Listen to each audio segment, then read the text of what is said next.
aqui no nono episódio Jus Populi, o podcast jurídico. Hoje eu tenho a honra de entrevistar o Dr. Rodrigo da Silva Bandini, tá? Advogado aqui na comarca de Bebedouro e região. Já começo com as considerações iniciais. Dr. Rodrigo, por gentileza, suas considerações. Bom, obrigado pela oportunidade, viu, Cássio? É importante esse seu trabalho. Seu trabalho ele traz para nós de Bebedouro e região, e do Brasil, por que não, e até fora do Brasil, a possibilidade de conhecer o ser humano advogado, que o advogado traz por trás dele, né? Além de estar com uma família, ele tem algo a acrescentar, além do que ele atua nos tribunais. Então, tá de parabéns, eu quero parabenizar, que esse trabalho é fundamental para a nossa profissão mesmo. Tá? Nossa, que bacana, Rodrigo. E de fato é o espírito desse podcast, levar aí todo o trabalho que o advogado faz, não só nos aspectos jurídicos e legais, o dia a dia. Rodrigo, por favor, a sua formação, fala aí para as pessoas aí. Bom, formei no Direito em 2016, a cabeça da gente, 2016, em 2017 já estava atuando, e estou aqui, então vai dar 8 anos, 9 anos quase, né, na advocacia. Comecei no espaço ali na Rua Prudente de Moraes. A princípio, todos os advogados fazem um pouco de tudo, né? Sim, verdade. E depois o escritório foi tomando forma e a gente conseguiu, assim, o que eu não faço de especialidade, sou especialista no direito tributário, mas também no que não faço na especialidade, a gente tem os parceiros no escritório. Então, o escritório atende todas as áreas, cada um com as suas especificidades. Nossa, que maravilha, hein? Inclusive outros podcasts aí também feitos, essa tendência do direito que o advogado tem que estar antenado, que seria as parcerias. Muito importante você falar isso, que acaba ajudando a comunidade jurídica como um todo, né? Que são as parcerias. Legal, bacana. Rodrigo, e o mestre Rodrigo, por que veio? Porque eu sei que você foi até campeão mundial aí de artes marciais. E isso orgulha muito Bebedouro, por saber que tem uma pessoa desse nível aí, tá? Você pode contar um pouquinho? Posso contar? Bom, então vamos começar do começo, né? Eu nasci em São Paulo e minha mãe era mãe e pai naquele momento, e ela precisava ter eu como uma ajuda no futuro, né? E ela sempre investiu em mim. Então, desde os 4 anos, ela me colocou nas artes marciais. No início foi o judô, logo em seguida o karatê, mas o que me fascinou foi o taekwondo e o hapkido, as artes coreanas. Eu mudei para Bebedouro no ano de 89, e aí encontrei um professor em Bebedouro, fiz a iniciação mais acentuada do hapkido e do taekwondo, e como eu percebo que não tem divisas, não tem espaço, não tem limites, eu comecei a treinar, deixei Bebedouro para ir fazer sempre o treinamento no Vale do Paraíba. O mestre Sérgio, o pessoal chama de Sérgio Cobra, e o João Carlos Rossi. Também conheci o mestre Fernando Cavalcante, que está comigo até hoje. Eu fui formar a faixa preta em 1994, mas já estava já com alguns títulos regionais. Mas a partir da faixa preta no Taekwondo, eu iniciei uma trajetória muito maior, mais extensa, disputando campeonatos paulistas, nacionais e internacionais. E o Hapkido foi o que abriu a porta do mestre Rodrigo para o mundo. Fiz 4 viagens para a Coreia, para aperfeiçoamento técnico, na sede das 2 artes que eu tenho falado, Taekwondo e Hapkido, que me trouxe realmente uma bagagem maior, não só como atleta, mas também como professor, né, mestre, criando realmente uma formação que a gente chama lá, com o meu grupo, eu falo sempre que nós temos que fazer uma formação integral. E aí a formação integral, ela tem os aspectos técnicos, mas tem os aspectos morais, os aspectos filosóficos que as artes coreanas têm para conosco. Fui campeão, então, o primeiro título que eu tive em nível mundial foi nos Estados Unidos, em 1910. Depois eu e minha esposa reeditamos 2013 e 14 na Coreia. E aí depois o primeiro título mundial de Taekwondo já como categoria Master. Sim. Em 2023. E vou disputar agora no próximo mês, tentar o bicampeonato de Taekwondo mundial em São Paulo. lá em Arujá, né, próximo ao aeroporto de Guarulhos, tentar ser bicampeão mundial de taekwondo. Mas o taekwondo, realmente, eu falei para a Carla, eu não tive pai, mas tive a arte marcial que me ajudou a ter um alicerce, uma doutrina Poxa, que me trouxe uma grande posição, que se destacou.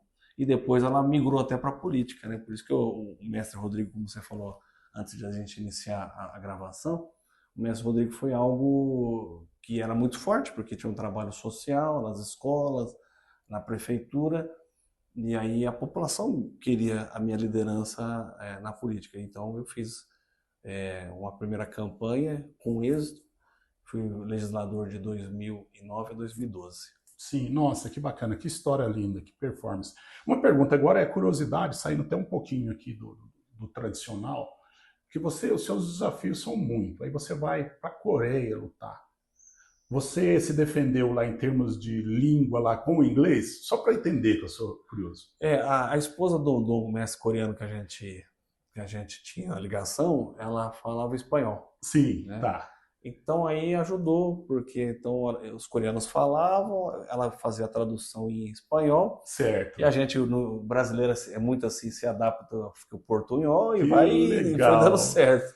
Mas o inglês também sempre auxiliou, principalmente nos Estados Unidos, quando foi o meu aluno Leonardo Hawk, nos Estados Unidos era o inglês mesmo, e não tinha o que fazer, né? E não tinha o auxílio da esposa do mestre para nos ajudar. Então o inglês é fundamental para qualquer ser humano, né? Tá, então aí fica a dica aí, as pessoas que querem, que têm projetos, né, internacionais, né, também cuidar de uma outra língua e um outro idioma. Eu, com curiosidade, eu quero saber como você fez para se virar lá, e se virou muito bem. Você falou aí muito bem da questão dos projetos sociais.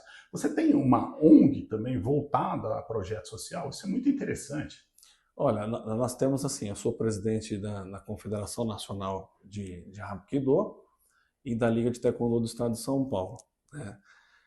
Nós temos os projetos, só que no município eu estou ligado a uma outra ONG, né, que é o Sonho Vivo, e aí o Sonho Vivo me trouxe para fazer o trabalho do Taekwondo na IMEB Yolanda Carolina Giglio Vilela, lá no Menino Deus, e nós temos duas turmas, com duas turmas do primeiro período é o que é da tarde, né, que é a primeira turma, e a segunda turma, quem é de manhã, faz o contraturno no segundo momento. Sim.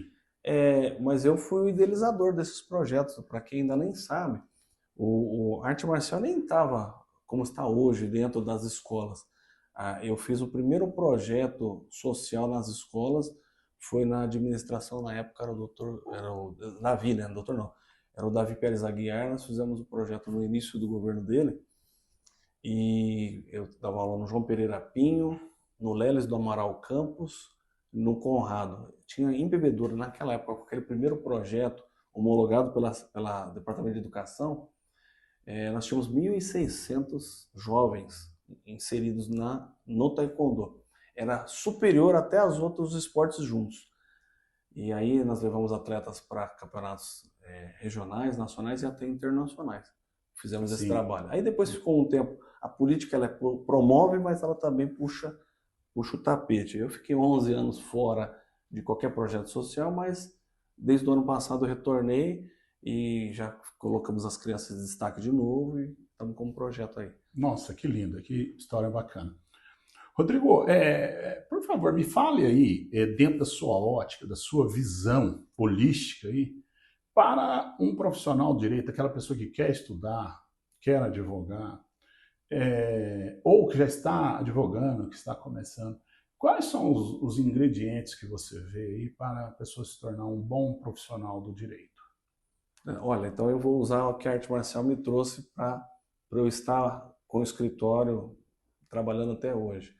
No Taekwondo, nós temos um juramento que fala assim, observar as regras, respeitar, são juramentos do Taekwondo. E tem um espírito do Taekwondo que nós falamos diariamente, que é cortesia, integridade, perseverança, autocontrole e domínio sobre si mesmo. Se a pessoa acabou de se formar, se ele não conseguir reunir elementos espirituais para ele progredir nessa profissão tão hoje concorrida, e está saturado, como muitos falam, mas eu acredito que não. O saturamento é quando você não consegue ter visão além da sua própria divisa. Tem que olhar mais além. Então, ser uma pessoa cortês, mesmo sabendo que você está certo, mas você é ofendido, é perseguido, ou seus projetos não fluem, já vai, se você tiver essa resignação, né, essa resiliência, vai ajudar muito. Integridade, né, eu falo muito da integridade sobre frutos. Se não for uma pessoa que saber trabalhar com frutos, ela jamais vai conseguir atuar no direito, porque por mais que você apresente a melhor peça processual, o julgador, o magistrado, ele vai olhar, mas talvez não tenha a mesma visão que você teve.